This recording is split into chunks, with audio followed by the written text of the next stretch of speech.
Hello and welcome. I'm Peasant, and today I'm going to be looking at the top major powers for Ocean. I'm going to do a top 10 with some runners up somewhere vaguely in the middle. I'm going to do it one take. If you don't want things to be too polished, it needs to be a little bit shabby.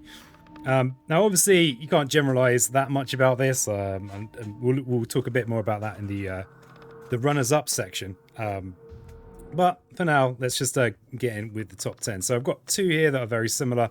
10 and 9 are doing very similar things. And this list is going to be slightly more skewed towards Solo Ocean, because Solo Ocean has different problems to Multi-Spirit Ocean. With Multi-Spirit, you could just let the other people take care of inland, not your worries. Anyway, not your worries? Here we go, number 10, Terrifying Nightmares. Okay, so why do we like this at number 10? Okay, it's got good range on it. But the reality is, if you're playing like a difficult game with Ocean, they're going to be cities inland. So actually the pushing is a kind of neither here nor there. Really, this is for your fear game, for your fear engine. You notice that it's giving you moon and air, which is what you want for your own pounding ships to splinters. You'll get some water on your tracks. And actually that air element is, as you see from your start guides, you might start a little low on it. So this is potentially 6 fear in the fast phase. And remember, with Ocean at high difficulty, your fear cards are going to help you with those inland lands that you just really can't get to. So that is why Terrifying Nightmares is at number 10. And very similar rationale for this puppy, Paralyzing Fright. So it doesn't have the range that Terrifying Nightmares does, but it could actually help you prevent a ravage that's going to matter. And this threshold for 8 fear is absolutely ridiculous. Again, it's giving you air as well, which helps you with your own pound ships to splinters kind of ability. And you're likely to have mountains lying around as well, because as you can see, 2 of your start cards have mountains. So yeah, another very good one. Obviously, this is just almost exclusive just for the fear, but the skipping the builds, actions and ravages, etc. is going to help you too. It's not going to reach all the way inland, but it's going to help you a great deal, and that's why it's the number 9. Let's move on to the glamorous 8 and 7. You could say that these are just not as good as the previous two, but it's my list, so it doesn't have to make any sense. Alright, so here we are at number 8. Thickets erupt with every touch of breeze. I have to admit, I'm not sure I've ever drafted this. Because the proportion of games I've played with the Jagged Earth cards is much lower than the sum total of the others. But in theory, this is perfect because it does a few things for you. Ignore the threshold. You're not really into plants. So yeah, we're not going to factor in the fact that you might get a bit of damage and a fear out of it. It's specifically inland. If you've got a sacred site on the top land of the coast, you should reach anywhere with this on your board. The fact that it's fast blight removal, that's really the key thing there. And that's what will keep you in games that you otherwise will lose. And it's relatively cheap. Generally, Ocean's energy budgeting can be a bit feast or famine. So you don't really want to go for those big expensive ones most of the time. This actually, it looks quite low key. But I think this is definitely one that I could see myself picking in high difficulty encounters. And then we've got another one that's arguably not as good as that one. I don't know who made this list. So this is at number 7. So the crucial thing about this is it's giving you air and moon for your pound ships to splinters. It has good long range. And why did I put this on this list? This is actually terrible. It's the trouble with doing a live list. Let's just ignore that one and just move swiftly on. No one's going to notice. Let's go with another card. This is at 6. Why do I think this is good? Well, again, it's range and it's preventing actions that are going to cause you difficulty that you're not going to be able to do anything about. The threshold, you're unlikely to get the threshold, but if you draft this relatively early, you might pick up things for the additional 2 beast elements you're going to need, because you're not going to get any help with that from your start. Maybe I've shoehorned in some Jagged Earth ones for the sake of it. And I think there's a huge step up between this set here and the top 5 that we're gonna be looking at very soon. First, we've got some runners up to look at. Okay, we have got... Okay, here's a set of runners up. They've all got something very similar in common. I wonder if you can guess what it is. Okay, Sea Monsters. It's potentially a very good card, but it's helping you in a place where you don't need help. So it's also a bit expensive. Then, very similar kind of vibe. Cast Down. Again, it's helping you where you don't need help. And possibly too expensive. I mean, relatively easy element-wise. But, again, helping you where you don't need help. And this one even has a picture of me on there. Oh, but Again, it's not really helping you. One little rules tip with this is you can use this to push into the ocean as ocean if you have a presence on that board as ocean. So there's that. And finally, tsunami, which looks perfect for ocean. And it might be perfect for ocean, but most of the time, again, you're destroying stuff you'd rather drown, and it's a bit expensive. But I mean, in a multi-spirit game, this might be perfect, but for the most part, actually, surprisingly, not really. So at first glance, it looks perfect. Actually terrible.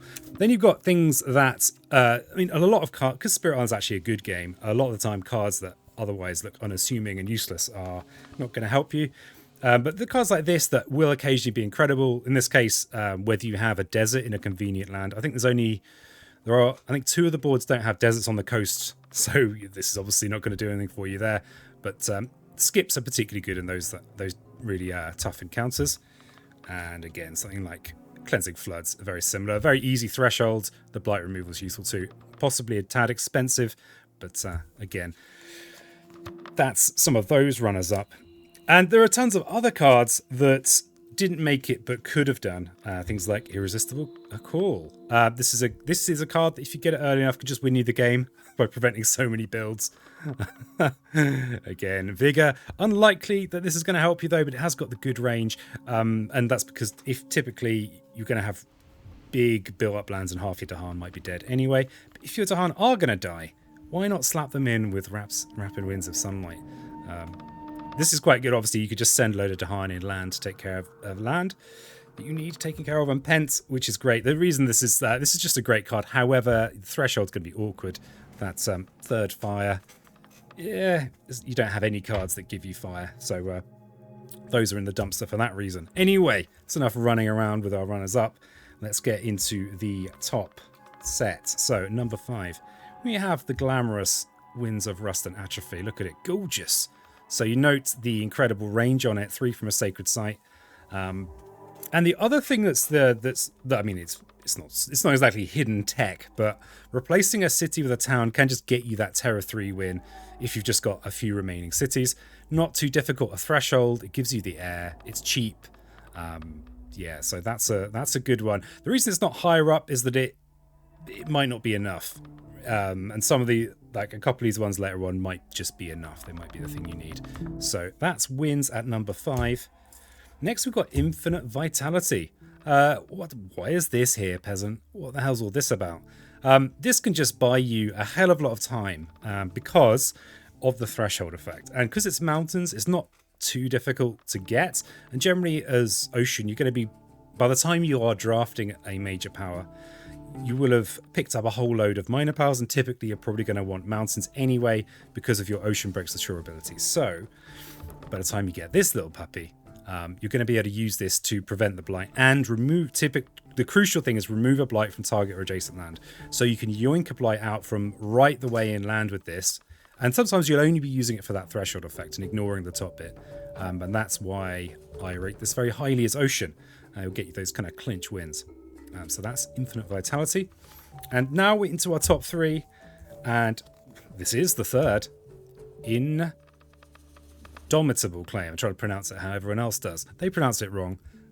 Not really. Anyway, what this does for you, of course, is it gets around one of the most awkward things as Ocean, which is your growth cycle. If you use this to place inland, then you don't have to worry about all your presence getting yoinked off into the ocean if you're reclaiming a lot. If you're reclaiming a lot, you've probably lost anyway, but this does give you a certain amount of freedom. And of course, it also means that you can then target from that, and a lot of inland stuff is no longer so problematic. However, there is a caveat here, and if it wasn't for the fact it was a defend 20 in addition, it might not be this high up. If you look at a lot of your start cards and your abilities, they're all restricted to coastal. So it's so strong that maybe it is enough on its own to be useful because of the defend 20 and the growth, by the way, the fact it accelerates your growth. So it might be a bit slow because you might need that damage ASAP. The threshold is also kind of easy to get. You just need one minor power. Bam. And now we're into the top 2. Now, these are both very, I'd kind of rank them at a very similar level, but this one I'm not so sentimental about this one, so we'll stick this one in here. This is Miss of Oblivion. Look at that range. Beautiful. And the crucial thing, really, it's kind of a combo of things here. Because it's got your fear elements, that's going to help. They're going to help you get your pound ships to splinters. It's got the moon, the air, and the water.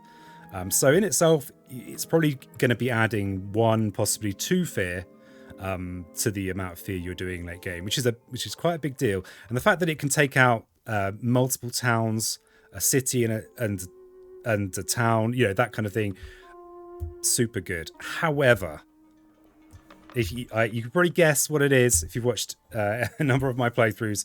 The top card on our list here. Here it is, the Land Thrashers in Furious Pain. So this is a card that newer players might go, oh, it's disgusting, there's blight everywhere, it's gross. However, as Ocean, your inland, it's going to look absolutely disgusting by the time you're drafting major powers most of the time. To just generalize as much as I can here. And this will basically win you hard games or finish hard games. Because typically your inland, there's going to be a fair chunk of blight about that, especially in solo where there's not a lot you can do about it early on, and you are literally racing on the fear quite a lot of time. But this will actually allow you to do serious damage inland, and the threshold is kind of easy to get as well. So for 4 energy, you're often clearing a land or doing so much damage that you're getting vast amounts of fear, and that is my number 1. So that's my top 10. Trying to do it in one take, and let me know what you thought of that. Do you agree? Do you disagree? Either way, if you like the video, like the video. And I'll catch you in the future.